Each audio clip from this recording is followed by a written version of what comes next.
دو تین چیزیں وہ کون سی ایسی لرن کر لے یا اپنی پرسنالٹی میں ڈیولپ کر لے جس سے اسٹوڈنٹس کو میکسیمم بینیفٹ ہو سکے؟ یہ ایجوکیشنل سائیکالوجی ہے نا، یہ بہت براڈر ٹرم ہے. میں سمجھتی ہوں ہم ٹیچر ہی اکوپڈ نہیں ہیں، ہم ٹیچر ہی ریڈی نہیں ہیں چینج لانے کے لیے. تو دیٹس وائی ہم اسٹوڈنٹس کو انوالو نہیں کر پاتے، ہم انگیج نہیں کر پاتے. آج کی میتھڈالوجیز کو اڈاپٹ کریں، تھوڑا سا ایجوکیشنل سائیکالوجی کو دیکھیں کہ موٹیویشن کی تھیریز کیا ہیں، ان پر کتنا کام ہو چکا ہے، اور اب نیشنل انٹرنیشنل لیول کو اور کرائٹیریاز کو میٹ کرنے کے لیے ہمیں اسٹوڈنٹس کو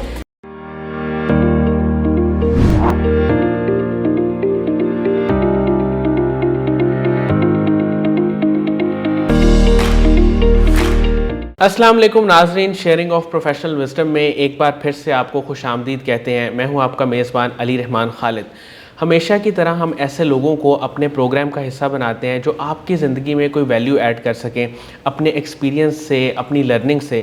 آج جو مہمان ہمارے ساتھ موجود ہیں وہ پچھلے 4-5 سال سے ایجوکیشن کی فیلڈ کے ساتھ منسلک ہیں، اور خاص طور پہ ہم ان سے یہ جاننے کی کوشش کریں گے کہ انہوں نے P H D in education کیوں کی، اس میں ان کا انٹرسٹ کب اور کیسے ڈیولپ ہوا، اور یہ بھی ہم ان سے جاننے کی کوشش کریں گے کہ نیو ٹرینڈز اور ٹیکنالوجیز کی اگر ہم بات کریں، یعنی بنیادی طور پہ جو ایک ریسرچ کا مزاج ہوتا ہے وہ پاکستان میں اتنا کم کیوں ہے، یا پاکستان میں ایسے سسٹمز کیوں ڈیولپ نہیں ہو پا رہے کہ ہمارے ہاں ریسرچ اس لیول کی ہو سکے جس طرح باقی ممالک میں ہوتی ہے. اور بہت سارے ممالک اس چیز میں بہت آگے بھی نکل گئے ہیں، لیکن ہم اس پہ کیوں اس طرح کام نہیں کریں، یہ بھی ہم ان سے جانیں گے. اور یہ اب تک کیا کیا خدمات سر انجام دے چکی ہیں اور کس کس فیلڈ میں کام کری ہیں، کون کون سے ریسرچ آرٹیکلز اب تک لکھ چکی ہیں، یہ ساری باتیں آج کی گفتگو کا حصہ رہیں گی. السلام علیکم ڈاکٹر عنبر جمشید صاحبہ، کیسی ہیں آپ؟ وعلیکم السلام، الحمدللہ میں بالکل ٹھیک ٹھاک. میم میں آغاز یہاں سے کروں گا کہ ایجوکیشن عام طور پہ بہت کم لوگ ہوتے ہیں جو اس میں پی ایچ ڈی تک جاتے ہیں، تو آپ کے اندر کیا موٹیویشن تھی، کیا ویژن تھا کہ آپ نے ایجوکیشن میں ہی پی ایچ ڈی کی؟ ایجوکیشن میں پی ایچ ڈی کرنے کا میں آپ کو اگر ٹرولی بتاؤں تو یہ پہلے میرا ایم نہیں تھا. پہلے میری فیلڈ سائنس تھی، ٹیکنالوجی تھی اور کمپیوٹر سائنسز تھی. بٹ اگین جب مجھے وہاں بہت اچھا پرفارم کرنے کو نہیں ملا، کچھ سرکمسٹانسز تھے جس کی وجہ سے میں نے اس کو شفٹ کیا، وہاں میں اچھا پرفارم نہیں کر رہی تھی. پھر مجھے لگا کہ اچھا مجھے اس کو بی ایڈ کے ساتھ ریلیٹ کرنا چاہیے، ٹیچنگ فیلڈ میں آنا چاہیے. ٹیچنگ فیلڈ میں آ کر میں نے یہ ریئلائز کیا کہ شاید مجھے اللہ نے بنایا ہی اسی کے لیے ہے. وہاں پر آ کر میری کوئی ایکسٹرا آرڈنری کوئی اگر کنٹریبیوشن نہیں بھی تھی تو اس کے بی ایڈ کے گولڈ میڈلسٹ میں جو گولڈ میڈل تھا اس نے مجھے بتایا کہ شاید میرے اندر کچھ الگ ہے. اچھا، اس کے بعد جو پیشن تھا اس کو کنٹینیو کرنے کا، وہ سارا کا سارا ہمارا ٹیچر کی پرسنالٹی سے ریلیٹڈ تھا. بہت زیادہ کمی رہ گئی ہے، چینج ایجنٹ کے طور پر ہم سرو نہیں کر پائے، اور اس کے علاوہ کچھ کنٹریبیوٹ کرنے کا جذبہ تھا جو مجھے یہاں تک لے آیا. صحیح. اچھا میم، مجھے یہ بتائیے گا کہ ایجوکیشن میں پی ایچ ڈی کرنا مشکل تھا یہ سارا سفر، یا آپ نے آسانی سے اس کو طے کر لیا؟ نہیں، مشکل تھا. میں اس کو کبھی بھی ایسے نہیں کہہ سکتی کہ یہ آسان رہا ہے. اس کے لیے بہت ساری ہرڈل میں نے فیس کی. میجر جو تھی ہمارا بیسیکلی جو یہ ہوتا ہے ہمارا تھوڑا سا سسٹم، ٹھیک ہے ہم اس کو بلیم نہیں کرتے، بٹ اسٹل یہاں پر چیزیں موجود ہیں. کچھ بچیوں کے لیے یہاں بہت مشکلات کر دی جاتی ہیں. کچھ یہ ہے کہ ہم کسی کو اتنا سیدھا آگے نہیں جانے دیتے سوسائٹی لیول پر. لیکن الحمدللہ میری فیملی کی طرف سے سپورٹ اور تھوڑا سا جو میرا پیشن ڈیولپ ہو گیا تھا اس نے مجھے بہت سپورٹ کی کہ میں اسی فیلڈ میں آگے جاؤں. میم اب تک آپ کتنے ریسرچ آرٹیکلز لکھ چکی ہیں جو پبلش ہو چکے ہیں، اور کن ٹاپکس پہ زیادہ تر آپ نے گفتگو کی ہے؟ ابھی تک میرے تقریباً جو ہیں 6 جو ہیں پبلشڈ ہیں، اور باقی انشاءاللہ اس پر کام جاری ہے، جلد ہی آ جائیں گے. ویسے میرا ایریا اسپیسیفکلی ہمارا سوشل ٹالرنس ہے، اور ساتھ میں اس کو ریلیٹ کرتی ہوں ایجوکیشن فور سسٹینیبل ڈیولپمنٹ کے ساتھ، کیونکہ مجھے لگتا ہے کہ ریسنٹ سینیریو میں میرے معاشرے کی بہت زیادہ ضرورت ہے کہ ان فیلڈز پر کام کی جائے، ہمارے ٹالرنس لیول پر، ہماری سسٹینیبلٹی ایشوز پر، ہمارے کچھ سائیکولوجیکل ایشوز پر. تو اس پر میری ریسرچ آ رہی ہے، اور مختلف ڈائمینشنس ہیں جو ہم کور کر رہے ہیں. تو کوشش یہی ہے کہ کچھ کنٹریبیوٹ کر لیں. اچھا میم، جب آپ کے ساتھ گفتگو ہو رہی تھی تو آپ نے بتایا کہ ہمارے ہاں new trends, new technology, innovation, اس کو سمجھنے کا اور اس کو جلد از جلد اپنے ایجوکیشن سسٹم میں امپلیمنٹ کرنے کا اس میں ایک ہیزیٹیشن ہے، ایک بیریئر ہے. آپ کیا سمجھتی ہیں کہ یہ بیریئر کیوں ہے اور اس کو کیسے ریموو کیا جا سکتا ہے؟ ایز اے ریسرچر اب میں ضرور بولنا چاہوں گی، ریسرچ جب میں خود ریسرچ میں آئی تھی تو شروع میں مجھے لگا تھا کہ یہ یہاں ہو نہیں پائے گی یا یہ مجھ سے نہیں ہو پائے گی، لیکن جیسے جیسے ہم اس کو آگے جاتے گئے ہیں اور مجھے یہ لگا کہ اس کا لنکیج کتنا اسٹرانگ ہے، ہم اس سے کس طرح سے چینج لا سکتے ہیں. صرف باتوں کی بات نہیں ہے کہ ہمارا عام طور پر ہمارا ایجوکیشن سیٹ اپ اس طرح سے پلان کیا جاتا ہے کہ ہم بہت پیسو جو ہے اسٹوڈنٹس تیار کر پاتے ہیں، ٹھیک ہے. اس کے ساتھ ہمارا ریسرچ کا کلچر، ریسرچ پر گرپ کا ہونا، ریسرچ کے ساتھ موٹیویشن کا ایسوسیٹ کرنا، اور آج کے اسٹوڈنٹس کو یہ بتانا کہ وہ باہر آگے مستقبل میں کیسے کمپیٹ کر سکتے ہیں، یہ ریسرچ ہی میڈیم ہے. لیکن اگین اس کو ہم ریلیٹ کریں اپنے ریسنٹ سینیریوز کے ساتھ، اپنے ریسرچ کلچر کے ساتھ، اپنے ایجوکیشن سیٹ اپ کے ساتھ، اور یہ بات بہت واضح ہے، میری آبزرویشن بھی یہی ہے. ہمارا ٹیچر اکوپ نہیں ہے، ہمارا اسٹوڈنٹ ولنگ نہیں ہے، ہمارا سسٹم ریڈی نہیں ہے کہ ہم اپنے ایجوکیشن سیٹ اپ کو ری ڈیزائن کریں، ری اورینٹ کریں ایجوکیشن کو، اور ریسرچ میں انوالو کر سکیں. نئی ٹیکنیکس ہیں، نئی پیڈاگوجیز ہیں، نئی میتھڈالوجیز ہیں جن کو ایک ٹیچر اڈاپٹ کر سکتا ہے ریسرچ کو پروموٹ کرنے کے لیے. میم میں چاہوں گا کہ کچھ 2-3 چیزیں، اب صرف ہم ٹیچر کو مخاطب کر کے بات کر رہے ہیں، تو اس کے لیے 2-3 چیزیں وہ کون سی ایسی لرن کر لے یا اپنی پرسنالٹی میں ڈیولپ کر لے جس سے اسٹوڈنٹس کو میکسیمم بینیفٹ ہو سکتا ہے؟ سب سے پہلے تو یہ ایجوکیشنل سائیکالوجی ہے نا، یہ ایک بہت براڈر ٹرم ہے. میں سمجھتی ہوں ہم ٹیچر ہی اکوپڈ نہیں ہیں، ہم ٹیچر ہی ریڈی نہیں ہیں چینج لانے کے لیے، تو دیٹس وائی ہم اسٹوڈنٹس کو انوالو نہیں کر پاتے، ہم انگیج نہیں کر پاتے. تو اگر ٹیچر ریڈی ہے، پیشنیٹ ہے، تو اس کو چاہیے کہ آج کے لیے آج کی میتھڈالوجیز کو اڈاپٹ کرے، تھوڑا سا ایجوکیشنل سائیکالوجی کو دیکھیے ری انفورسمنٹ کیا ہے، دیکھیے موٹیویشن کی تھیریز کیا ہیں، ان پر کتنا کام ہو چکا ہے.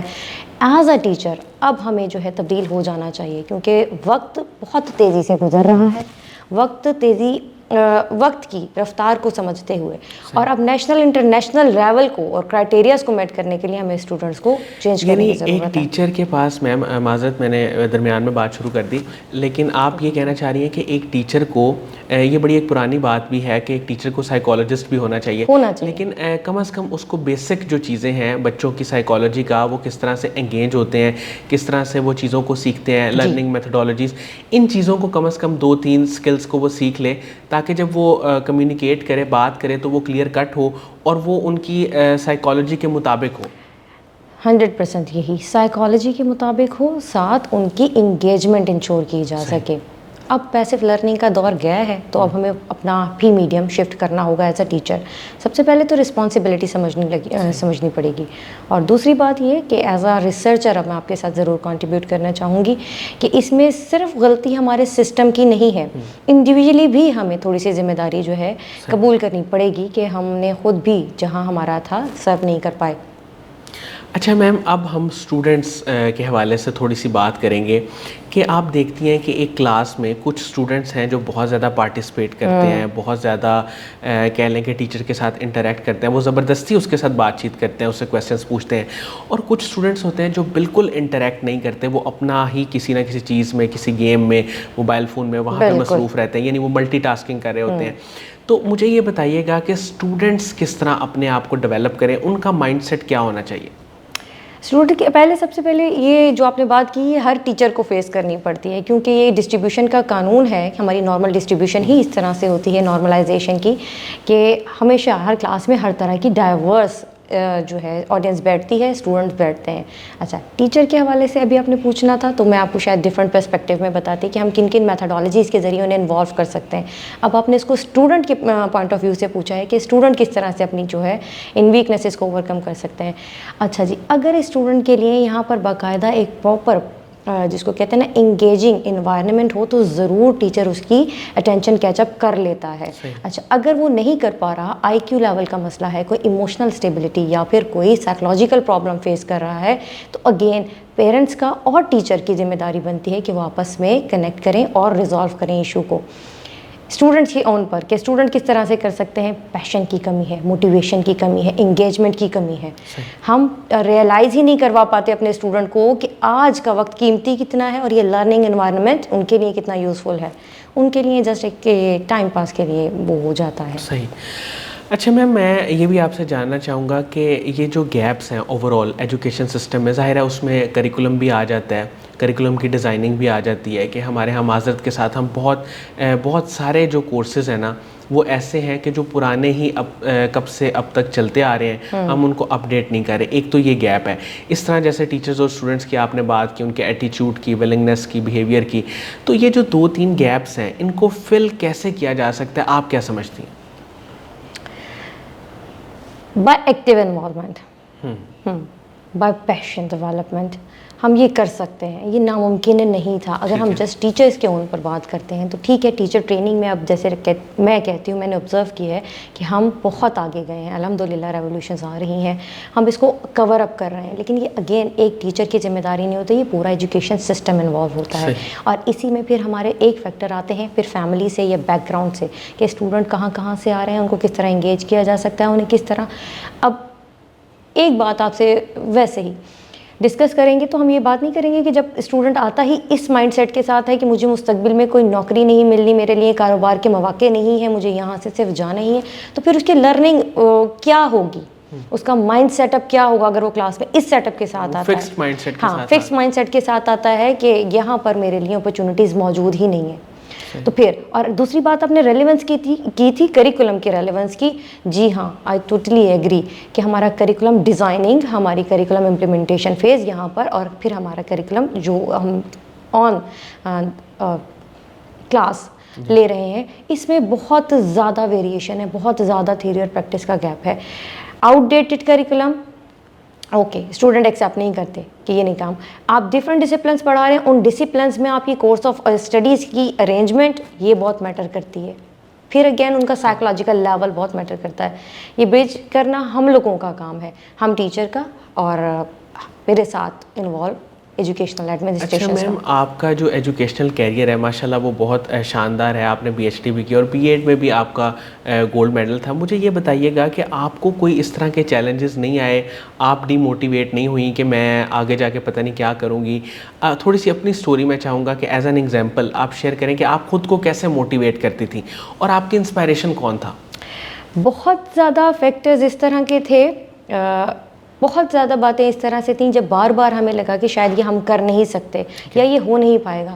لیکن الحمدللہ میں یہاں پر ٹیچر کی جو ایک ہے عظمت کا ضرور ذکر کرنا چاہوں گی کہ ٹیچر کی پرسنالٹی کا انفلوئنس اسٹوڈنٹ پر اس قدر ہوتا ہے کہ وہ مشکل وقت بھی بہت ایزیلی لے لیتا ہے. اچھا، اس طرح میں اپنے 2 ٹیچرز کا ذکر ضرور کرنا چاہوں گی، ڈاکٹر ایاز محمد خان صاحب اور ڈاکٹر سعدیہ. ان لوگوں نے بہت انسپریشن فراہم کی. ان لوگوں کی مدد کے ساتھ اور میری فیملی سپورٹ کے ساتھ، میرے والد صاحب ہیں محمد جمشید صاحب، اور میرے جو ہسبینڈ ہیں سید امیر علی شاہ صاحب، ان دونوں کی سپورٹ بہت تھی، جو میں کہتی ہوں کہ آج میں یہاں اتنی مشکلات فیس کر کے یہاں سیٹسفائیڈ ہوں، اور اب ایک چینج ایجنٹ کے طور پر کم از کم سرو ضرور کروں گی کہ جو مشکلات میں نے دیکھی ہیں انشاءاللہ آنے والی جنریشنز یا پھر میرے اسٹوڈنٹس ان کو فیس نہ کریں. ہم کوشش کریں کہ ہم کم از کم کچھ مسائل پر قابو پا لیں یا کچھ نہ کچھ مائنڈ سیٹ ضرور چینج کر دیں. میم، قاسم علی شاہ صاحب کے کام کو، ان کی فاؤنڈیشن کو آپ کیسے دیکھتے ہیں؟ I really appreciate. ماشاء اللہ جتنی کنٹریبیوشن میں نے ان کی دیکھی، اس فاؤنڈیشن کی دیکھی ہے، بہت کم. بہت ایک انسپریشن میں یہ کہہ سکتی ہوں کہ مجھے یہاں سے انسپریشن آئی کہ انڈیویجولی بھی ہم پرفارم کر سکتے ہیں. ہمیشہ سسٹم کو کہنا یا پھر ایک بہت ہی جس کو کہتے ہیں نا کہ ریسورسز کی ڈیمانڈ کرنا، اس کے بجائے اگر ہم انڈیویجول لیول پر اسٹارٹ کریں، اور اس کی ایک بہت بڑی مثال یہ فاؤنڈیشن میرے سامنے کہ ہم کس طرح تمام ڈائمینشنز کو ٹچ کر رہے ہیں، انڈیویجولی بھی اور کلیکٹیولی. صحیح. بہت بہت شکریہ ڈاکٹر عنبر جمشید صاحبہ، آپ نے ہمارے لیے وقت نکالا. ناظرین، مجھے امید ہے کہ ان کی گفتگو سے آپ کو بہت فائدہ ہوگا، اور خاص طور پہ میرا خیال ہے کہ اب تک ہم جتنے بھی لوگوں سے بات کر چکے ہیں، انہوں نے سب سے بہترین انداز میں جو چیلنجز ہیں جو اس وقت کرنٹ اسٹوڈنٹ، ٹیچر اور اس کے علاوہ انوائرمنٹ کے، ان کو بڑے اچھے طریقے سے ایڈریس کیا. اور اگر کوئی دیکھنے والا بندہ اس کو دیکھے، سمجھے اور سوچے اس پہ، تو وہ ضرور اس کے حل نکال سکتا ہے. ظاہر ہے کہ انڈیویجول لیول پہ سب سے پہلے ہم کوشش کر سکتے ہیں، اور پھر وہ چیز بڑھتے بڑھتے حکومتی سطح پہ بھی جا سکتی ہے. اس کے ساتھ ہی اجازت دیجیے، اپنا بہت ہی خیال رکھے گا. انشاءاللہ دوبارہ حاضر ہوں گے ایک نئے انٹرویو کے ساتھ. تب تک کے لیے اللہ حافظ.